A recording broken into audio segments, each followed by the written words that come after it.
नमस्कार दोस्तों, स्वागत है आप सभी का हमारे चैनल शेयर मार्केट में। मैं हूं आपका दोस्त नवी और यहाँ पर बात करेंगे एटीटी लिमिटेड के बारे में।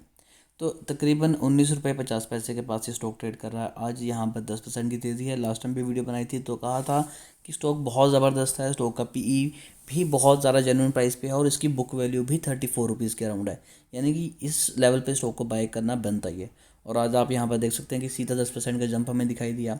पिछले 5 दिनों में 8.5% की तेज़ी है, पिछले एक मंथ में 3% की तेज़ी, 6 मंथ में 51% के नेगेटिव रिटर्न है, पिछले एक साल में 34% के नेगेटिव रिटर्न। और मैक्स चार्ट यहाँ पर देखें तो ग्रीन में है। छोटे स्टॉक्स में अगर भी इन्वेस्टमेंट करनी है तो उनका मैक्स चार्ट ज़रूर ग्रीन में होना चाहिए, ये हमारा थंब रूल है। अब बात करें कंपनी की तो यहाँ पर कंपनी में काफ़ी ज़्यादा प्रॉब्लम्स भी हैं।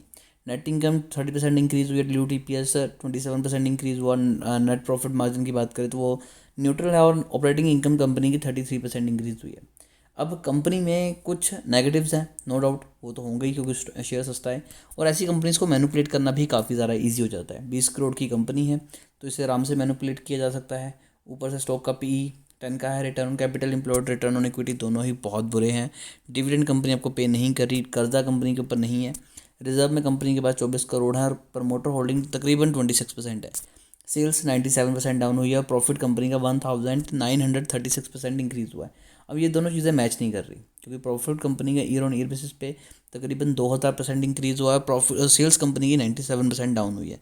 तो इसके लिए हम चलते हैं सीधा प्रॉफिट एंड लॉस की स्टेटमेंट के ऊपर। तो यहाँ पर अगर हम देखें तो कंपनी ने जो प्रॉफिट निकाला है वो कंपनी ने सेल्स पे नहीं निकाला है। कंपनी की सेल्स नहीं हुई है। आप यहाँ पर देख सकते हैं कि कंपनी की सेल्स लगभग डिक्लाइन हो रही हैं, लेकिन कंपनी ने जो पैसा निकाला है वो निकाला है अपनी अदर इनकम से, जो कि तकरीबन है निकल के आ रही है 3 करोड़।